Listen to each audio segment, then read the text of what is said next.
नमस्कार दोस्तों, logical India में एक बार फिर से आपका स्वागत है। और जैसा कि आप सभी जानते हैं, 25 मई 2021 को प्रातः 11:11 पर अंतर्राष्ट्रीय महानाद योग का इस वर्ष फिर से आयोजन हो रहा है।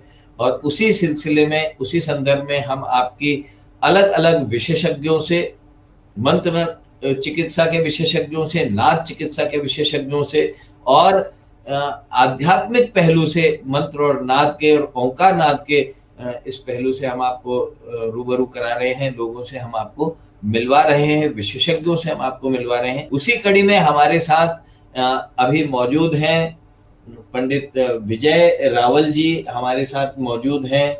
और आप हमारे साथ पंडित रावल जी मौजूद हैं। मैं आपका परिचय जो है आपके फेसबुक पेज से आपको पूरा उनका एक थोड़ा सा ओवरव्यू आपको कराता हूँ। वैदिक विज्ञान से प्रेरित मंत्र योग का आप एक फेसबुक पेज चला रहे हैं। वेलनेस फॉर ऑल उनका एक मूल मंत्र है, स्ट्रेस बस्टर। और आप देख सकते हैं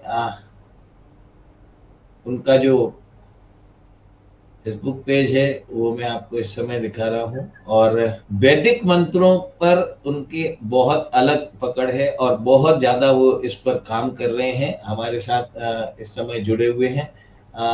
मैं सीधा आपको उनसे मिलवाता हूँ। सर नमस्कार सर, लॉजिकल इंडिया में बहुत बहुत स्वागत है आपका। जय श्री महाकाल। जय श्री महाकाल, बहुत बहुत नमस्कार। आप मेरी ही नाम राशि होने के कारण आपका एक बार विजय और विजय, पुनः विजय, आपका स्वागत है। Thank you, thank you. हम 25 मई को हर साल, जैसा कि आप जानते हैं, ये महानाद योग का आयोजन हमारा होता है और नरसिंह जयंती के दिन इस आयोजन को हम करते हैं। वैसे तो हमने इसको पुण्य सलीला माँ क्षिप्रा के संवर्धन के लिए और उज्जैनी को पृथ्वी का नाभि केंद्र घोषित किया जाकर यूनेस्को द्वारा उसे विश्व धरोहर माना जाए, ऐसा हमने एक संकल्प लिया।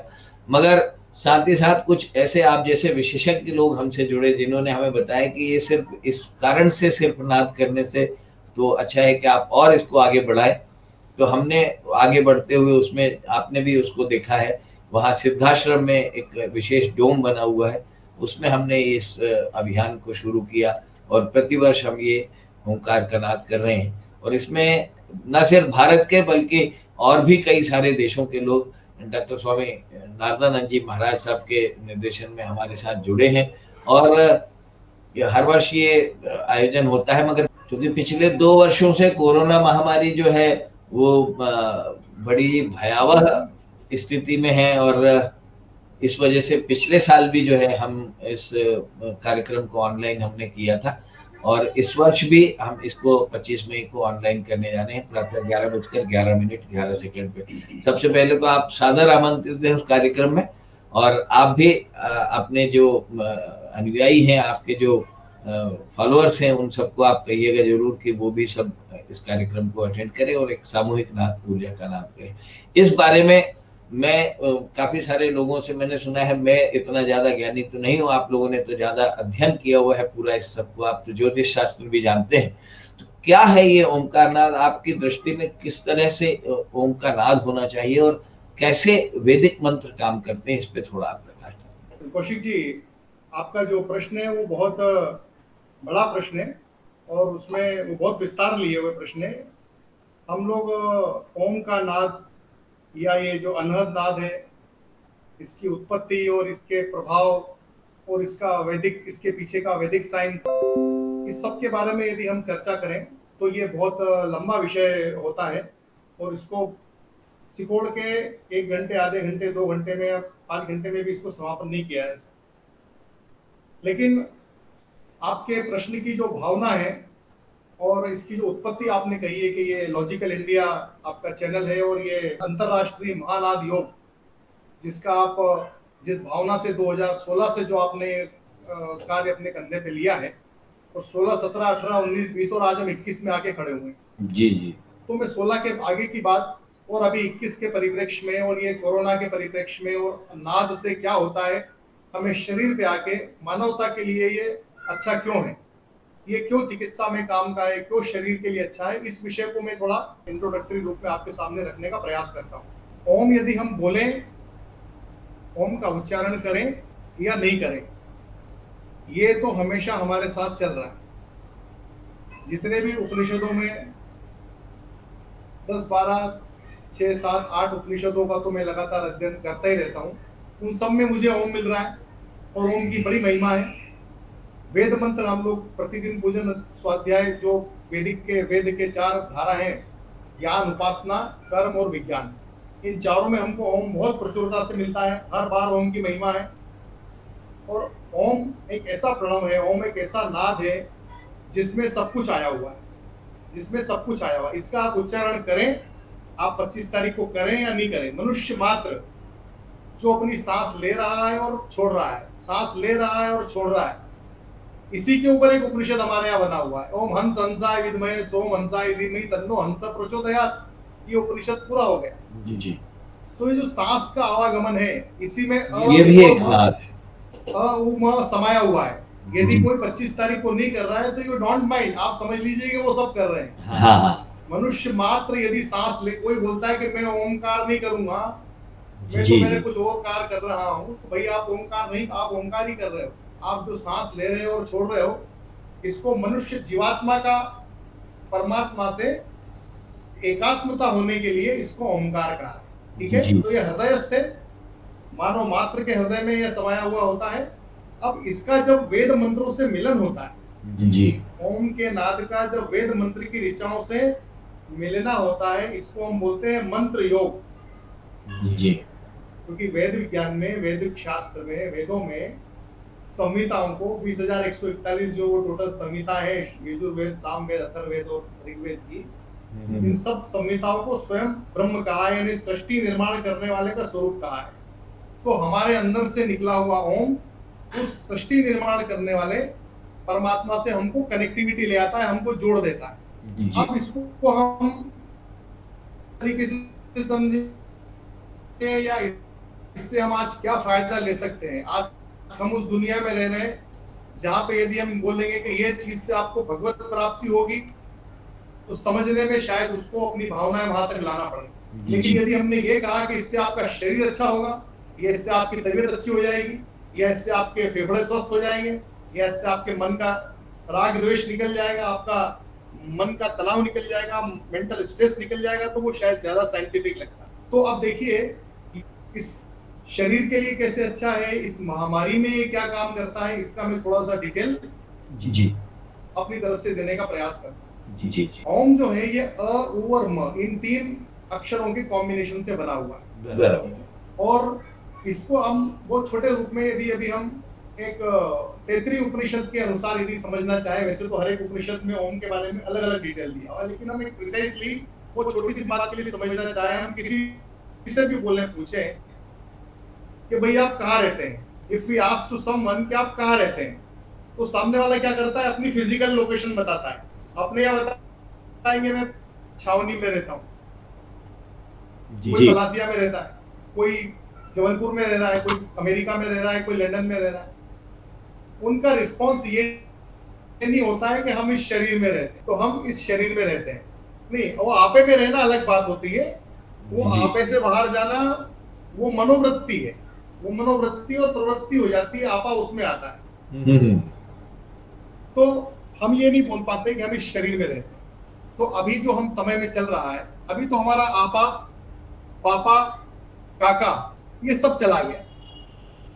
ये सारे के सारे जो हमारे अंतर्द्वंद ने सबको ऊपर वाले की इकोलॉजिकल बैलेंस ने सबको समेट के घर में रख दिए। सारा चित्त बुद्धि अहंकार को एक छोटे से जीवाणु ने ठहरा दिया है। तो हम उसके संदर्भ में बात करते हैं। अभी हम जिस पे काम कर रहे हैं वो विषय हमारा है, ओम का उच्चारण 7 प्रकार से किया जाता है। ओम के उच्चारण की जो विधि है वो 7 प्रकार से है, उसकी ट्रेनिंग लेना पड़ती है, उसको उपनिषदिक ज्ञान के अनुसार उसको समझना पड़ता है कि ओम का उच्चारण कैसे करें। ओम के उच्चारण को सीख जाने के बाद, ओम के उच्चारण को समझ जाते हैं, उसके बाद में उसके वाइब्रेशन से ओम का जो रेजोनेंस है, ओम की जो साउंड फ्रीक्वेंसीज है, उसको मेजर भी किया गया है। उस साउंड फ्रीक्वेंसी से जो वाइब्रेशन बनते हैं, उन वाइब्रेशन से, उन रेजोनेंस से एक नॉर्मल ह्यूमन बॉडी में, एक साधारण से शरीर में इंडिजिनस नाइट्रिक ऑक्साइड, ये नाइट्रिक ऑक्साइड जो होता है, ये एक नेचुरल इंडिजिनस नाइट्रिक ऑक्साइड एक बड़ा नेचुरल वेजोडाइलेटर है। मतलब जहां भी कहीं आर्टरीज है, जहां भी कहीं ये सर्कुलेटरी सिस्टम में ब्लड फ्लो चल रहा है, वहां पर ये डायलेटेशन यानी उसको स्मूथ करके, उस रास्ते को स्मूथ करता है, उसको डायलेट करता है। मैं अपने आप में बोल रहा हूँ, जो मैं बोल रहा हूँ ये सारा उपनिषदों में लिखा हुआ है या साइंटिफिक रेफरेंसेस अवेलेबल है। अभी इंटरनेशनल लेवल पे, चूंकि आपके पीछे लिखा हुआ है अंतरराष्ट्रीय महानाद योग, तो इंटरनेशनल लेवल पे भी आज नाइट्रिक ऑक्साइड के स्प्रे, नेजल स्प्रे अभी ये कोरोना काल में लेके आए हैं कि नेजल स्प्रे जब नाक से वो अंदर जाएगा तो अंदर जाके वो डायलिटेशन करेगा और ऐसे समय पे कोरोना उसको दिक्कत नहीं देगा, क्योंकि कोरोना या जो भी ये जीवाणु है ये जाके लंग्स में कॉन्स्ट्रिक्शन पैदा करता है, क्लॉटिंग करता है, उस क्लॉटिंग को ये स्मूथ करता है। अब ओम में इतनी पावर है, ओम में इतनी शक्ति है कि उसका जो नाद है जो आप करने जा रहे हैं के अंदर जो वाइब्रेशन से जो रेजोनेंस, जो नाद, जी हाँ, वो इतने रेजोनेंस क्रिएट करता है कि जिससे वो नाइट्रिक ऑक्साइड का सीक्रेशन, इंडिजिनस सीक्रेशन बढ़ जाता है। तो ओंकार नाद करना सबके लिए बहुत अच्छा है। आज के समय में तो यदि प्रतिदिन आप एक ट्रेंड ओम ट्रे को लेकर के, जिसके पास में वो बोलने की पद्धति है कि पहले अ का परसेंटेज, उ का परसेंट और म का परसेंट 33 होना चाहिए, फिर धीरे धीरे अ और मु का परसेंट साइमल्टेनियसली कम होता जाना चाहिए, म का प्रोलॉन्ग होना चाहिए। इस तरह की 7 स्टेज पे यदि ओम बोलने लगते हैं तो उस वाइब्रेशन से इंडिजिनस नाइट्रिक ऑक्साइड का लेवल बढ़ता है और ये सब वेजोडाइलेशन होना, ये सारी प्रोसेस चालू होती है। इसके साथ में भी इस उच्चारण के बहुत से फायदे हैं। वो आपके माइंड लेवल पे जाके उसको इतना स्मूथ करता है और उसके बाद फिर उसी समय यदि वेद मंत्र का श्रवण भी हो जाए, वेद मंत्र सुन भी ले, तो वो आपको एक कंप्लीट ब्लिस की जगह तक ले जाता है। ब्लिसफुल, और जो उसको बोलते हैं उनकी कॉन्शियसनेस की एक स्टेज आती है, चैतन्यता की स्टेज आती है और वो एक धारणा बना देता है। ओमकार नाद की जो सुनने और बोलने और उच्चारण की जो विधियां हैं, ये आपको धारणा तक, क्योंकि ये योग से जुड़ा हुआ है, महानाद योग है, तो ये योग का जो अष्टांग योग में जो इसका 6वां हिस्सा है, ये धारणा के बाद ध्यान और समाधि बचता है, तो ये धारणा तक आपको ले जाता है। आपकी धारणा को ऐसा कर देता है वो कि आप मेडिटेशन के लिए, ध्यान के लिए बिल्कुल तैयार हो जाते हैं। तो ध्यान के लिए तैयार करने वाली स्टेज का जो सबसे बड़ा आधार है, लोग कहते हैं कि हम मेडिटेशन करते हैं, तो उसके पहले जो मेडिटेशन करना, ध्यान करने के पहले की स्टेज होती है वो धारणा की होती है। तो धारणा में फोकस होना, वो फोकस कैसे होगा? फोकस होने के लिए इधर सिर में इतने रेजोनेंस चाहिए कि आपका दिमाग, आपका मन, एक्टिव माइंड जो है, सोचने का सिस्टम जिसमें थॉट्स आते रहते हैं, हजारों विचार आते जाते रहते हैं, आंख बंद करने के बाद भी चलते रहते हैं, तो उस पर फोकस कैसे हो पाएगा? तो उसके लिए ये बहुत बड़ा टूल है, ये धारणा की स्टेज। ये डायरेक्ट आपको बाईपास करके, यम नियम आसन प्राणायाम, इसको बाईपास करके सीधा ओम का नाद धारणा पे ले जाता है। तो ओमकार नाद का महिमा बहुत बड़ी है। ओमित्येकाक्षर ब्रह्म व्याहरण माम अनुस्मरण यह प्रयाति तेजन्य सयाति परमाम गति। इसको साइंटिफिकली भी समझ सकते हैं, परम गति भी समझ सकते हैं कि इसके उच्चारण से जीवन में परम गति मिलेगी, और जो जीवन की गति है, लौकिक, परलौकिक, दैविक, भौतिक, आध्यात्मिक उन्नति के लिए, उस गति के लिए भी यह ओमकार नाद बहुत सहायक होता है। चलिए, बहुत सुंदर आपने व्याख्या की। हालांकि बहुत संक्षेप में आपने ओमकार नाद को आपने समेटने की कोशिश की, जो कि ये तो ब्रह्मांड का नाद है और ये तो अखंड नाद है, ये अनहद नाद है, इसकी कोई सीमा नहीं है। तो आपने फिर भी हम इस पर बहुत अच्छे से प्रकाश डाला। क्या मैं आपसे ये जानना चाहता हूँ, चूंकि मंत्र चिकित्सा पर आप काफी सारा काम कर रहे हैं, तो क्या वैदिक मंत्र में, मतलब ये जो ध्वनि होती है, इसका क्या महत्व होता है? ध्वनि का क्या महत्व होता है और ये किस तरह से हमारे शरीर पर प्रभाव छोड़ती है? कैसे हिस्से पर कौन सी ध्वनि प्रभाव छोड़ती है?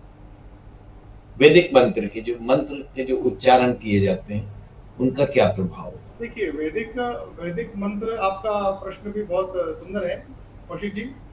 वैदिक मंत्रों में जो ध्वनियाँ हैं, ये ध्वनियाँ 3 प्रकार की है।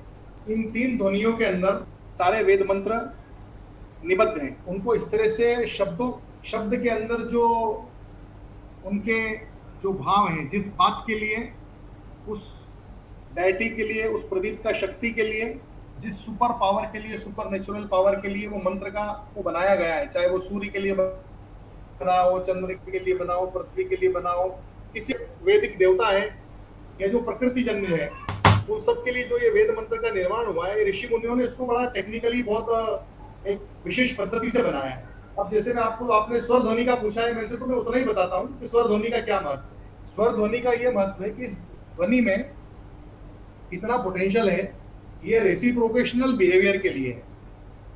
साइंटिफिकली समझें आप, ये पदार्थ को एनर्जी और एनर्जी को पदार्थ में बदलने की ताकत रखते हैं मंत्र। यदि इनका सब कुछ प्रोनाउंसिएशन से लेके इनका पूरा प्रयोग सही हुआ है, तो ये पदार्थ को ऊर्जा और ऊर्जा को पदार्थ में बदलने की ताकत रखते हैं। एक मंत्र जो होता है वो एक मंत्र के 4 डायमेंशंस होते हैं, 4 प्रकार से, 4 उसके कैडर हैं: ज्ञान, उपासना, ज्ञान, कर्म, उपासना और विज्ञान। यदि कोई मंत्र सूर्य को डेडिकेटेड है तो उसमें सूर्य से संबंधित ज्ञान भी है, सूर्य से संबंधित कर्म कांड यानी कर्म करने के लिए, सूर्य तक कोई मैसेजिंग करने के लिए व्यवस्था है तो कर्म भी है, और उपासना यानी सूर्य की यदि उपासना करना चाहते हैं आप शरीर की स्वस्थता के लिए तो वो भी है, और उसमें सूर्य तक आपकी इस बात को, इस मंत्र ध्वनि को विशेष साउंड फ्रीक्वेंसी के माध्यम से भेज के रेसिप्रोकेशनल बिहेवियर लेने की कोई व्यवस्था है, तो उसका साइंस भी है। तो वेद मंत्र की जो ध्वनियां हैं, उन ध्वनियों में पूरा का पूरा वैदिक विज्ञान छुपा हुआ है।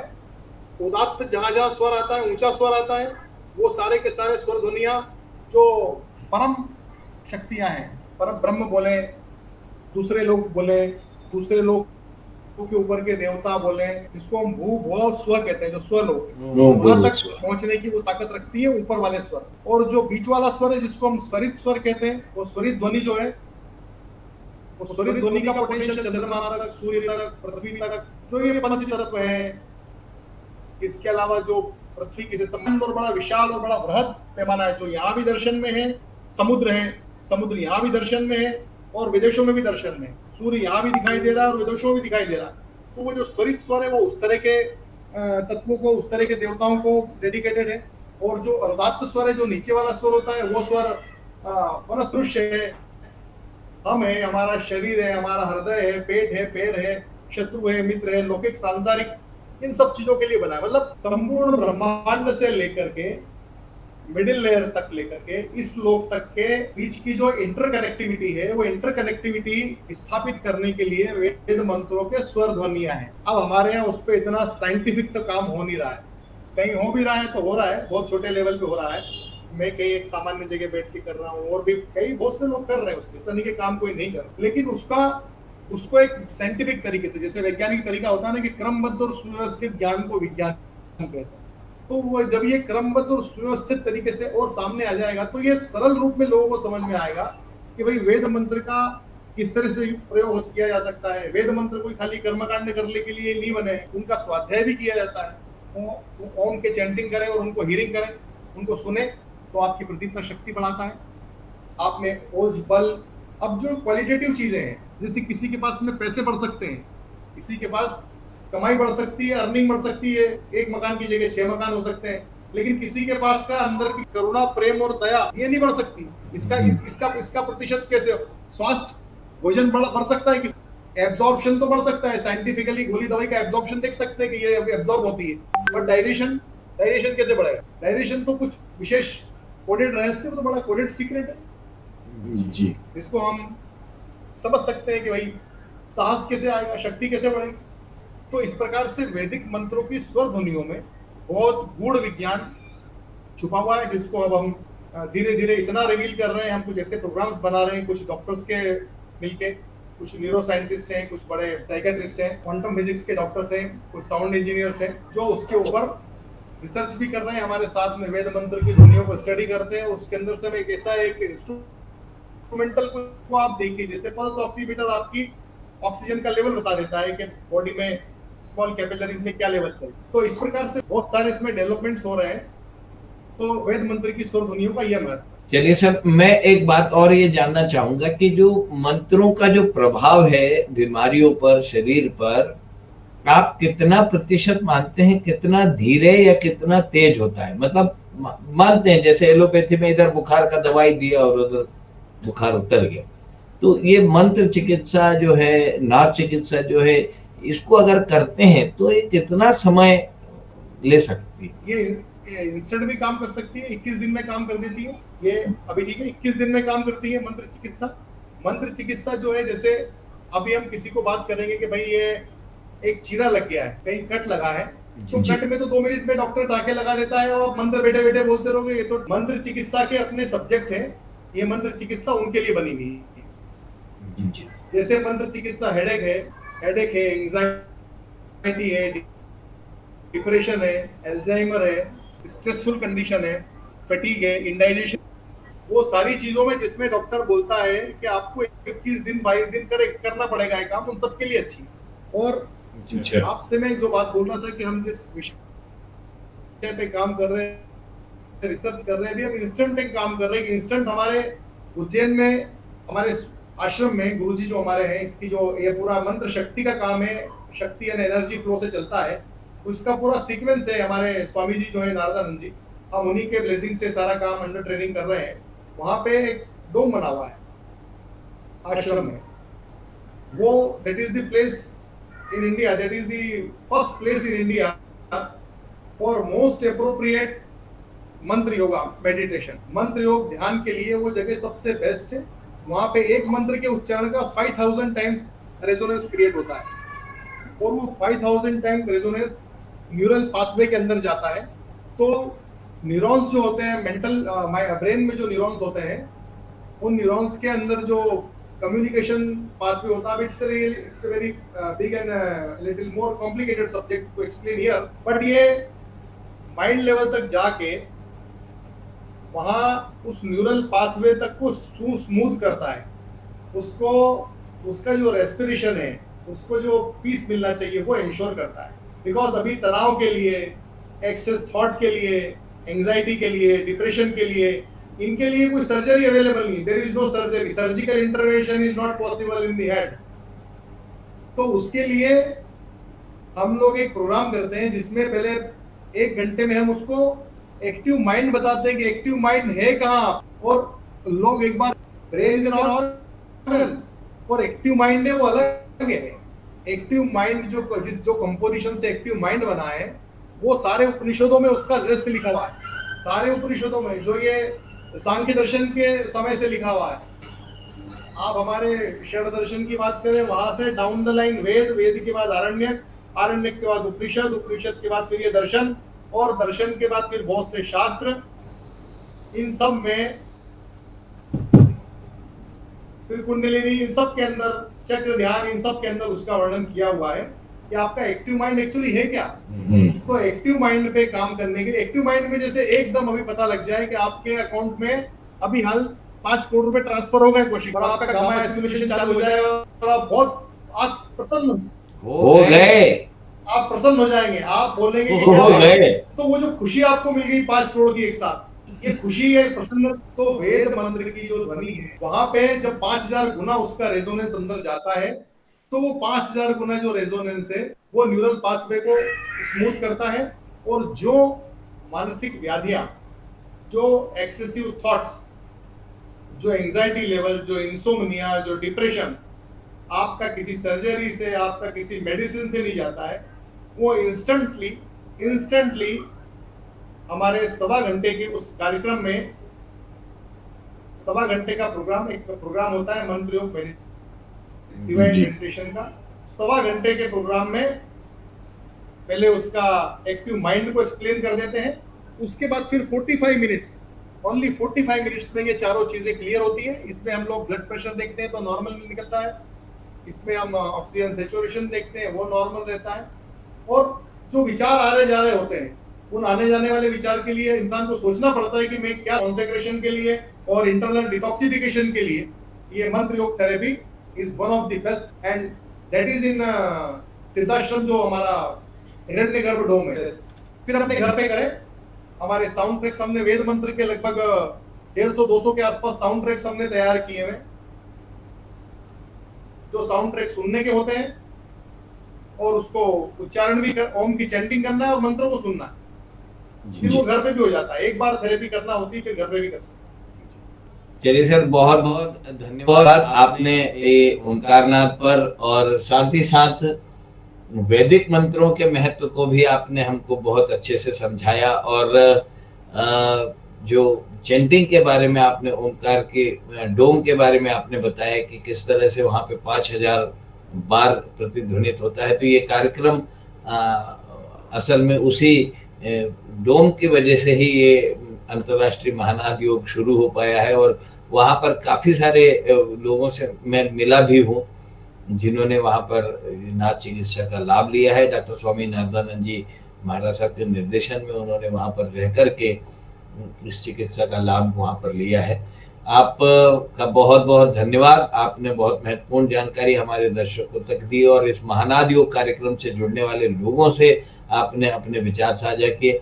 आपका जो ये दर्शन है, जो आपका जो ये अनुभव है, ये निश्चित रूप से महानाद योग में और सिद्धाश्रम में आने वाले जो पेशेंट्स हैं, रोगी हैं, या हम कहें मानसिक शांति के लिए, किसी भी तरह से वो लोगों को मानव कल्याण के लिए काम आए। आपका ये सहयोग हमें मिलता रहे। आपका बहुत बहुत धन्यवाद। जय श्री महाकाल। और 25 तारीख को आप जरूर जुड़िएगा, प्रातः 11:11 पर है, उसके पहले ही आप इस लिंक से जरूर वापस से जुड़िए। धन्यवाद। नमस्कार।